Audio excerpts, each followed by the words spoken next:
Hello, welcome. For those of you who didn't watch my Picard review, this is Luna Lou.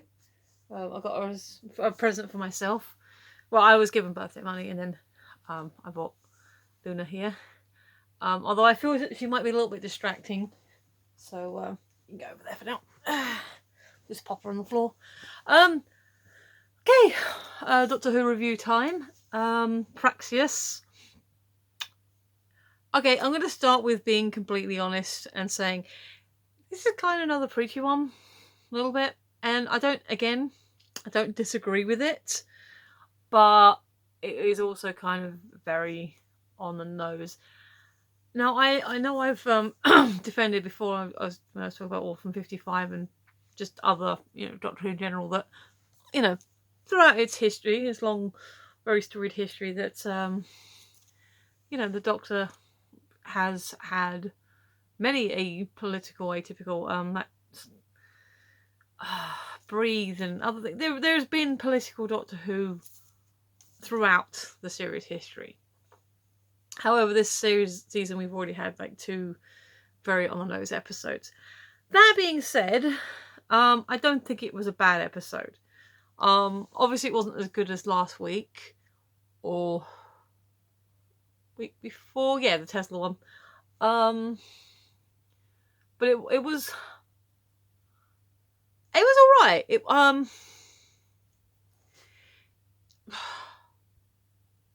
I don't think I disliked it. I really don't think I disliked it. There was a lot going on. There was a lot of characters again. Okay, so it starts basically all over the world. It's pretty much carrying on from, I guess, from the alert the Dots got at the end of last week, where 3 different attacks or weird things are happening at 3 different points on the planet. So we've got a pilot from the ISS, like his shuttle pod is crashing. We have 2 young female tourists in Peru who they go to a river and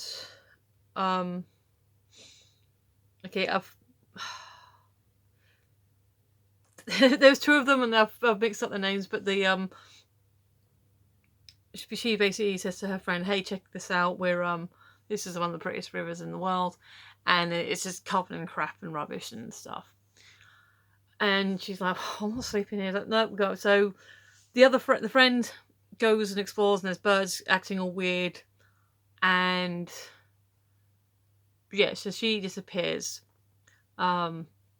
Off the coast of Madagascar, the Doctor finds a naval officer.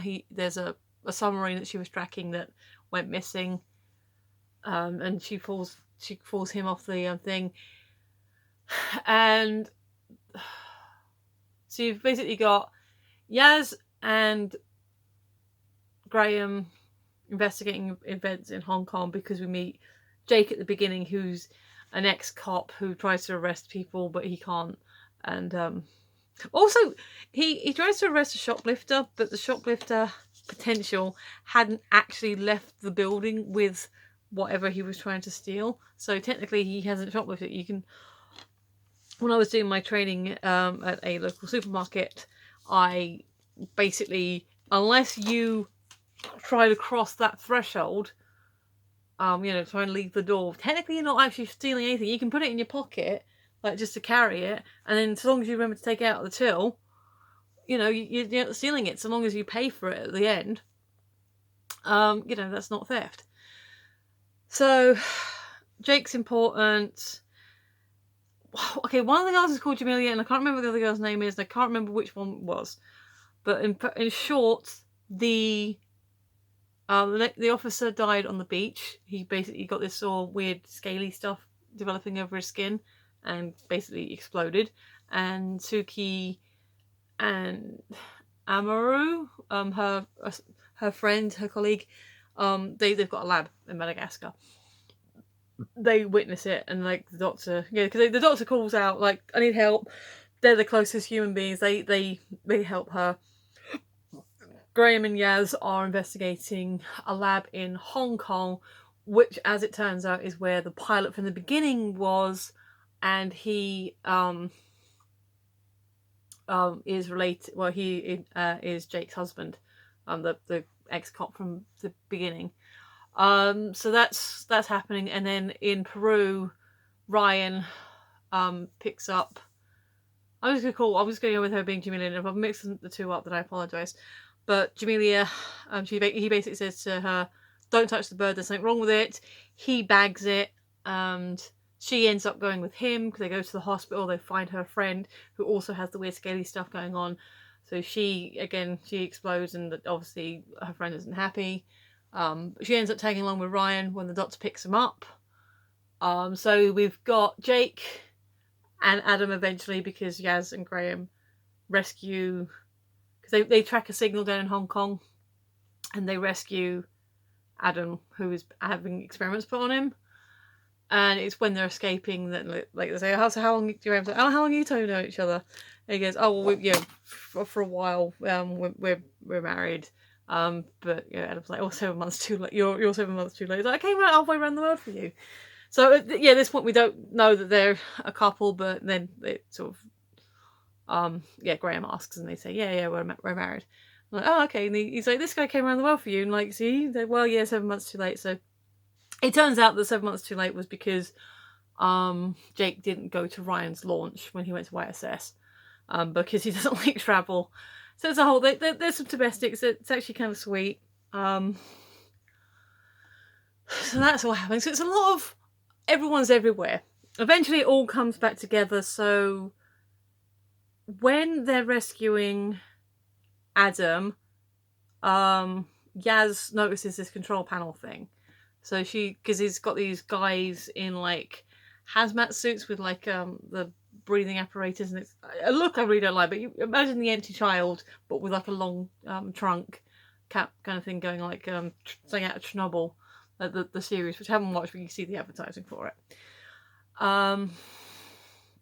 So she says, "Wait, if you don't let us go, I'm going to smash this thing." And they hesitate. So she goes, "Oh, this is important." So she decides after the rescue Adam to stay behind to grab the controller because she thinks it might be useful. And Jamelia goes with her, and she's like, "Oh, do you not recognise her?" Because she's like this series like Two Girls Roaming, so that her and her friend were basically like vloggers, travel vloggers. Meanwhile, Jake and Adam have joined the ship. There's a bit of back and forth between everyone about how the TARDIS works and why it's like. So he's like, Jake's like, "So the box leads to the building," and like the doctors don't. No, the box is the building. So she takes Adam to the lab in Madagascar and basically analyzes his blood and everything. And so she's basically working on a cure to help Adam. Yaz and Jamelia, they start looking at the thing, and Yaz is looking at the control panel and saying, "Oh, well, hang on, there's kind of a triangulation going on here." And she realises that it's registering between Hong Kong. She says Hong Kong, the Indian Ocean, which is where the submarine went down. And then she's about to say it, and then obviously we find out later, spoilers, that it's obviously Madagascar, but it's all connected. We know it's all connected. And one of the masked dudes comes in, and they like hide, and then they see it transmitting away. And like the girl's like, "Well, wait, what happened to him?" And he's like, "Oh, he just teleported away. We should go follow him." He said, "What? Are you crazy?" Like, no. Like, what's the worst thing? Where could we end up? Well, there's a list. So she has a pause, like, "Are you sure you want to do this?" And Yaz is like, "Well, yeah, come on, Two Girls Roaming. Let's go. Let's do it." So they teleport. They end up in this, what Yaz thinks is an alien colony. She's all excited. She's like, "Hey, not in the middle of an active volcano. That's progress."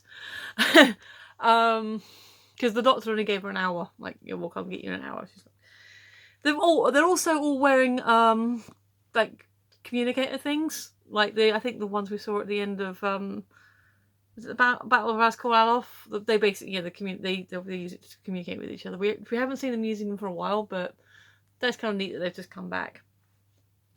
So they go to the lab and like they're noticing the birds in Madagascar getting really squirrely, like really, really kind of going crazy, and they're all kind of confused, and like they take Adam in to get him sort of sorted out, and he and Jake have a bit of a domestic about him not coming to the thing, but it's like, look, I'm here now, you know, I'm here for you now. So the doctor and Suki, the scientist, are kind of like bonding up over like, oh, this is happening and this is happening. And it's like, where's your research? Anyways, oh, we're looking into you know, filtration systems for microplastics.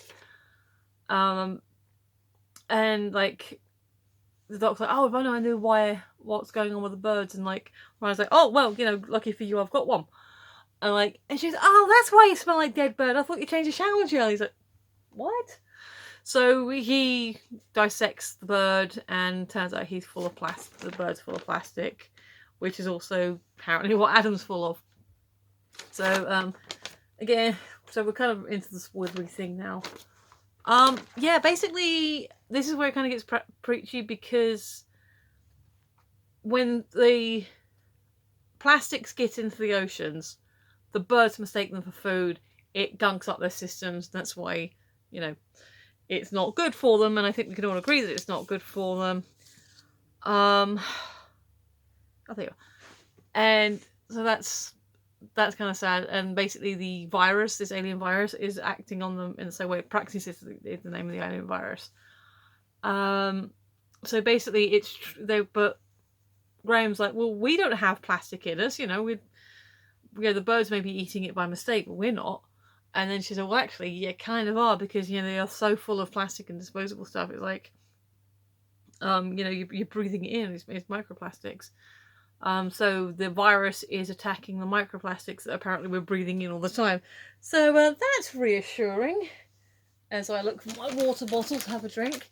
I refill this. I actually, like I said, the preachiness is there. But it's not that I disagree with it. It's just some of it's getting a little heavy-handed. Like I said, I refill my water bottles. So it turns out that Suki is an alien, and the doctor's basically helped her. And the doctor's like, oh, a sucker for a scientist.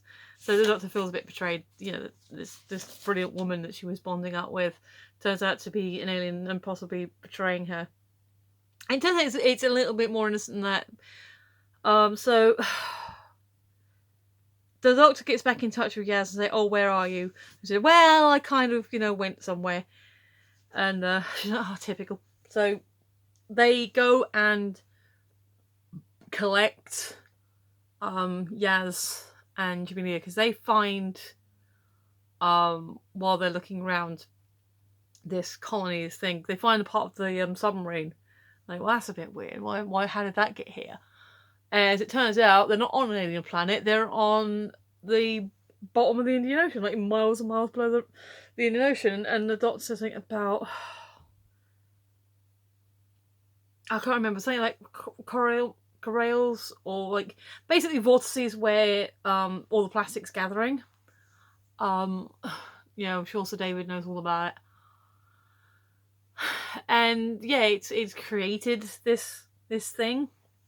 It turns out Suki's race needed to research it because they infected by it, but the cure that she's helping Adam with, because Adam basically says, look, you need a guinea pig, I will do it. And Jake's like, no, you can't do this. And look, I'm already dying. If I can help in some way, then please let me do this. So basically everyone but Jake and Adam are exploring the underwater colony that Yaz. Because Ryan's like, why are you upset for? I thought I discovered another planet all on my own. So, you know, she's a bit put out, but, you know, it's fine. So yeah, they're kind of having. So Adam and Jake are like on the thing, and they're trying to, you know, they're bonding, and like Adam's like, you know, dying man's wish, you know, stop not living your life, you know, actually, you know, live rather than just existing and all this stuff. And Jake is trying to be really strong for his husband, and like I said, it's very sweet. And then he's kind of like, he kind of stood up because he's a little overwhelmed by everything. He's like, he's obviously in this alien ship. He doesn't know what's going on. He doesn't recognize anything. But at one point, you see like the monitor stuff, you know, going red. Essentially, the doctor said before she left that, you know, if this works, she put a thing on his head to monitor him. If this works, then the TARDIS should automatically make more. So Suki admits that she's from an alien race, and they came here looking for somewhere to try and find the cure. And the doctor's like, yeah, but the cure we've got is for humans, it's not for your people, but maybe if we actually work together and like let's try this again. But because she got scratched by the birds in Madagascar, she's succumbing to the virus a lot quicker. So she dies, which is kind of a shame because, you know, she wasn't irredeemable. But they use her ship. So she said, right, we can probably do this, but we need to use the ship. We can probably, you know, save the world. I need a crew. And then Jake and Adam come out and said, we could be a crew. And they're like, oh yeah, by the way, your ship made this. So the TARDIS basically produced more of the cure. And they all take positions up in the ship, and Graham's like they're all like, this technical thing is done to this criteria, this technical thing, and like Graham's like, knobs all the way clockwise. And I said anti-clockwise. I'm just testing. Jake's like, so basically, I'm not sure I understand this, but this basically left, right, up, down. She says, yeah, pretty much. And he's sort of saying to him, your job isn't that hard, you know, because he's like saying to Graham earlier, oh, my husband's an astronaut. How awesome is that? And look how blah I am. And Graham's like, oh, don't be silly. So yeah, they blast off. The doctor's basically like, okay, so we can lift off the ship. It will explode, but we've put this, the cure, well, it's actually a retrovirus thing. We'll put it into the engine system, so it should disseminate across the atmosphere and then basically cure Praxeus, because it's in the birds, it could go around the world really fast. So by putting the cure into the atmosphere, you know, into the stratosphere, that should hopefully cure everyone. And of course, they're like above where the main center is, in with all the birds in Madagascar anyway. So yeah, they do that. The autopilot decides to fail because obviously it's not as simple as them setting off. It's like if they set off, it's gonna, you know, cause the Indian Ocean to flood in on them, which they don't want. But autopilot fails. Jake runs back in, flies off. They're all like, dramatic moment. Is this gonna work? It does. They put the thingy across the yeah, they save the world basically. And then at the last moment, the doctor saves his life, puts the ship around him, and yeah, he and Adam have a moment. Like, Adam's like, oh, I hate you. She says, yeah, I know. And then they have a nice little kissy, which is nice. So yeah, people are going to hate this episode because you've got a lot of we're killing the world with plastic SJW bullshit. It's not. It's a message. It is a little bit heavy-handed. Even I can recognise it's heavy-handed, but it's not necessarily a bad message. And then you've also got a happy, healthy in the sense that they recognise the flaws in their relationship. But you've got this gay couple that are just gay and chill and awesome and really sweet, and they actually, there's man kissing on Sunday evening television. Ooh, someone please think of the children. The children are like, oh, whatever. Yeah, they leave. The doctor and Graham and everyone's like, hey, save the planet. You take care of the planet, because we'll be back. And like, yeah, and they're like, well, so what are you gonna do now? So, I don't know. Well, we didn't have a honeymoon, so we'll probably do that. And the girl's like, oh, can I come with you? Like, well, it's not much of a honeymoon if you're here with us. And like, I'll go. I'll be like 3 idiots on tour. 3 idiots roaming. So she kind of goes off with them. I'm guessing they'll get their own rooms. But yeah, that's kind of how it ends. Everyone's happy. The world is saved. Next week's looking interesting. It looks like it's going to be more of a gothic horror thing. So that might be fun. So yeah, I mean, this is a really short review compared to my previous ones. It's like story-wise, it was very there was a lot going on in the sense we were kind of literally all over the planet, but the actual story itself was quite small. You know, here's an alien virus, let's figure out a cure for it, and then let's work out how to get the cure where it needs to be. So in that sense, the cure, it's not a bad story. It's like, yeah, you know, find a problem, find the solution, find out how to, you know, get the solution everywhere. If I were to rank, I'd say this is probably a little bit above Orphan 55, because unlike other people, I didn't dislike Orphan 55, but I can understand why people don't, and I do recognise the flaws in Orphan 55. I think this one's a little bit more compelling. I do think it is telling, and again, this is my personal rank and opinion. I do think it's a bit telling that the 2 episodes so far that I'm less enthusiastic about are also the ones that even I'm turning around and saying, yeah, that's actually kind of preachy, that's a little heavy-handed. And I hope this sort of trend doesn't continue.